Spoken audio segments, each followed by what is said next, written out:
그리스도와 같이 길 가는 것. 샬롬, 사랑하는 영락교회 성도 여러분, 지난 하루도 하나님의 은혜 속에서 평안한 하루 되셨나요? 오늘은 2023년 9월 5일 화요일 아침입니다. 어느새 가을의 정취가 물씬 느껴지는 9월입니다. 갑작스레 찾아온 환절기 가운데 건강 잃지 않도록 우리의 건강에도 각별히 신경 쓰시고, 오늘 우리에게 허락하신 이 평범한 하루도 변함없이 주님의 귀한 말씀 붙들고 하루를 여는 아침 경건의 시간을 통해 더 깊이 하나님의 은혜를 경험하고 고백하는 여러분의 삶이 되시길 예수 그리스도의 이름으로 축복합니다. 오늘 이 아침에 함께 부르실 찬송은 찬송가 240장 주가 맡긴 모든 역사입니다. 다 함께 찬송하시겠습니다.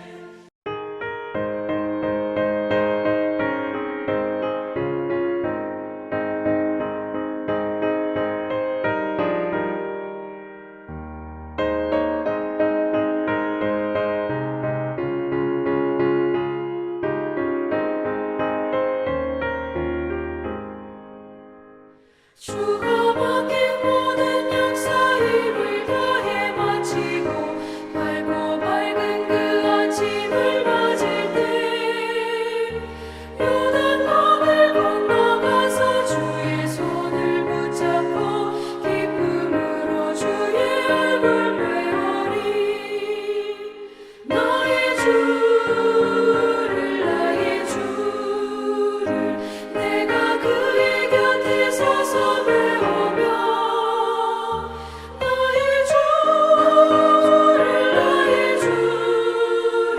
손에 못자국을 보아 알겠네.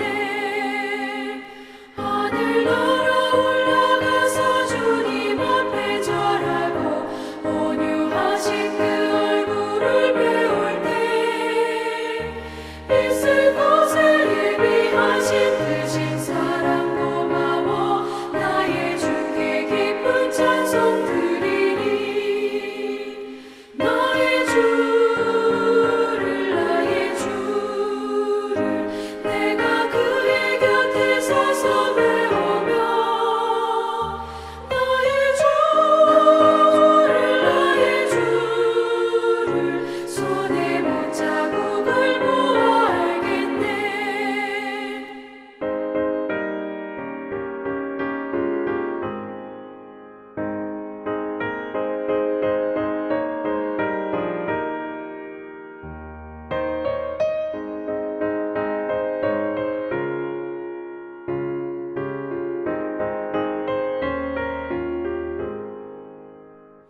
이 세상을 일찍 떠난 사랑하는 성도들 나를 맞을 준비하고 있겠네.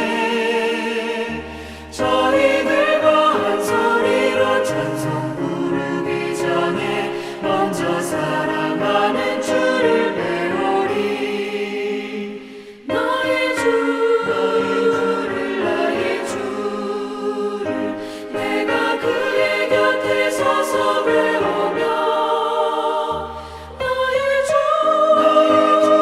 나의 주를 손에 못자국을 보아 알겠네. 영화로운 시온성에 들어가서 다닐 때 이곳 입고 왕릉길을 다니며 큰거 문거 맞추어서 새 노래를 부를 때 세상 고생 모두 잊어버리리. 나의 주를 내가 그의 곁에 서서 배우며 나의 주를 손에 못자국을 보아 알겠네.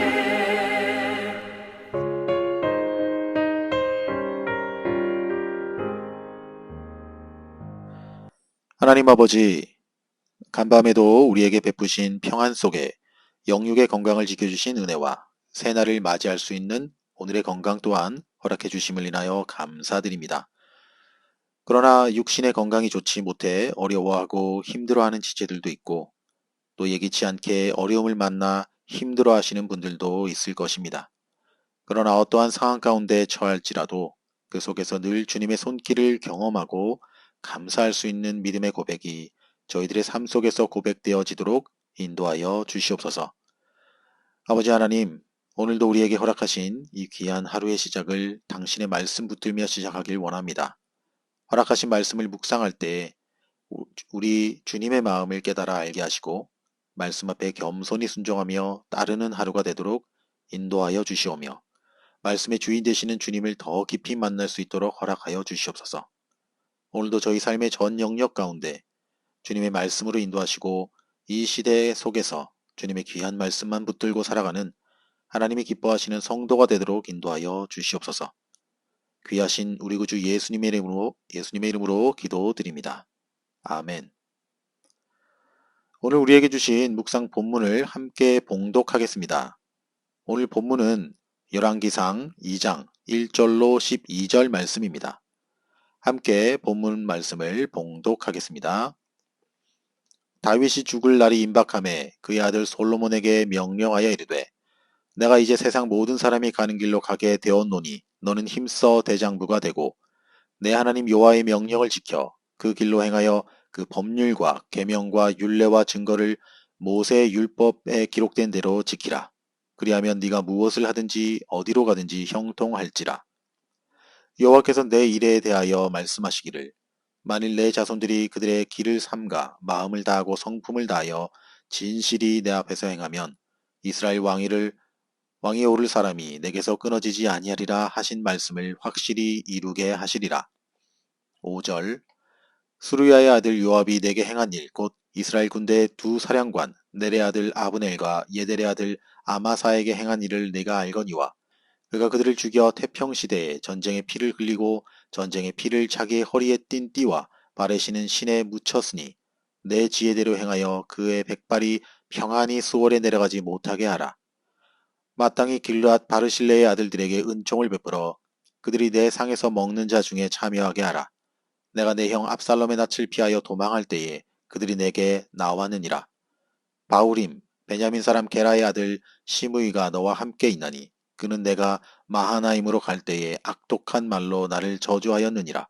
그러나 그가 요단에 내려와서 나를 영접함으로 내가 여호와를 두고 맹세하여 이르기를 내가 칼로 너를 죽이지 아니하리라 하였노라.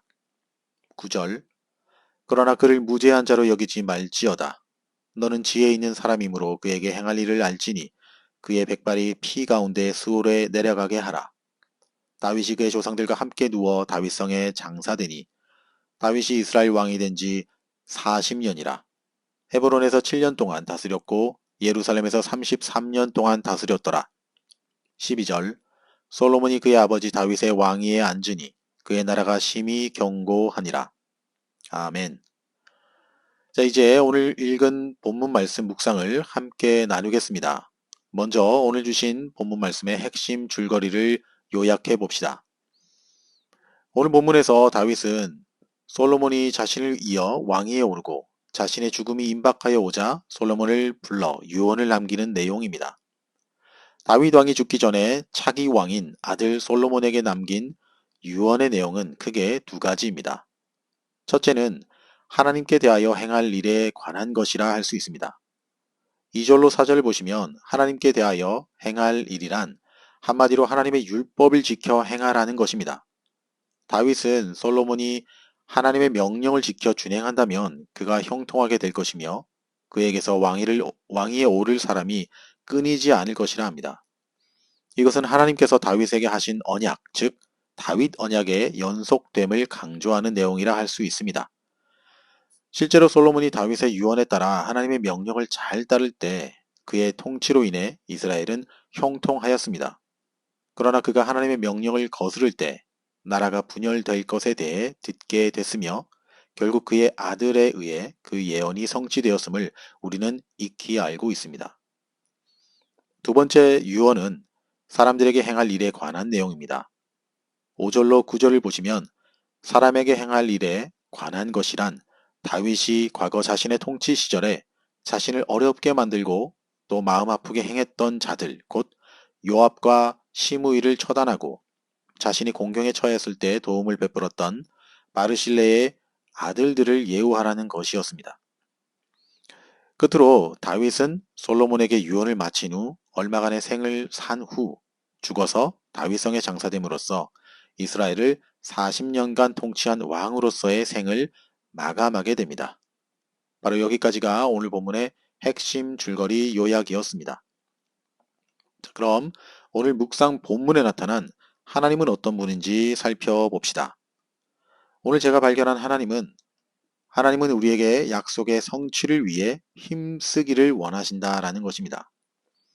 오늘 본문은 이제 다윗의 시대는 그의 임종과 함께 사라져가고 있었고 솔로몬의 시대가 임박하고 있었음을 기록하고 있습니다. 특별히 하나님께서는 새롭게 이스라엘을 이끌어가야 할 솔로몬에게 분명한 뜻을 주셨고 그와 함께할 것이라는 약속도 여러 차례 주신 바 있었습니다. 솔로몬이 이렇게 약속을 따라 왕이 되었고 하나님의 축복을 소유한 솔로몬을 향해 아버지 다윗은 힘써 모든 것을 감당해야 한다고 유언하고 있습니다. 이 유언의 말씀 가운데 힘써라는 말이 주는 의미가 무엇이었을까요? 일부 사람들은 흔히 하나님이 약속하셨으니 그 약속을 받은 우리의 노력과 의지와 상관없이 하나님에 의해 그것이 저절로 이루어질 것이라 착각하는 사람들도 있습니다. 그러나 절대 그렇지 않습니다. 성경에 나타난 믿음의 사람들은 모두 다 하나님의 약속을 성취하기 위해 자신의 온 힘을 다해서 순종했기에 하나님의 약속을 성취할 수 있었던 것입니다. 특별히 다윗이 아들 솔로몬에게 힘써 대장부가 되고 라고 말한 데에는 남다른 의미가 또한 있지 않았을까요? 이제는 한 어미의 치마폭에 쌓여 살아가는 유순하고 나약한 아들이 아니라 한 나라와 백성들을 책임지고 이끌어가야 하는 막중한 책임을 지닌 왕으로서의 기계를 가지라는 깊은 의미가 담긴 표현인 것입니다.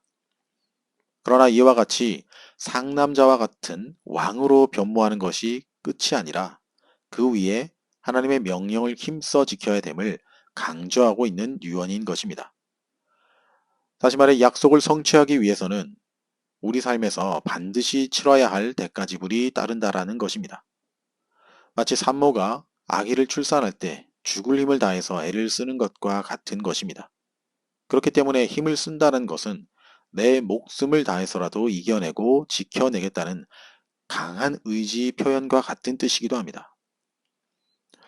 2차 세계전 당시 독일의 신학자이며 목사였던 보네퍼는 이렇게 말했습니다.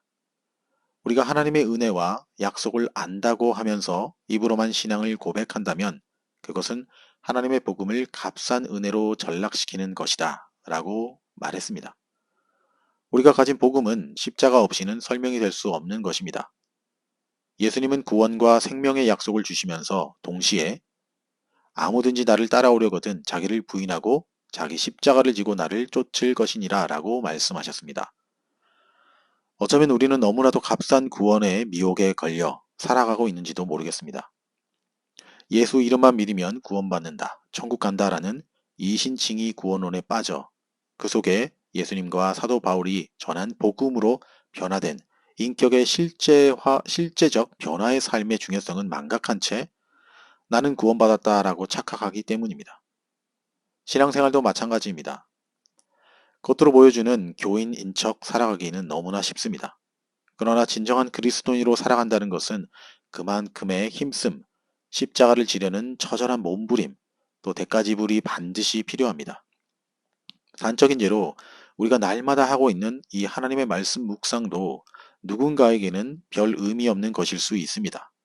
그러나 누군가에게는 이 말씀 묵상이 내 하루의 삶을 인도함 받는 유일한 방법이며 수단이라는 간절함으로 합니다. 그렇다면 과연 누가 하나님의 말씀을, 하나님의 약속을 성취하려고 애쓰고 힘쓰는 사람일까요? 과연 하나님은 누구와 그 언약을 함께 이루실까요?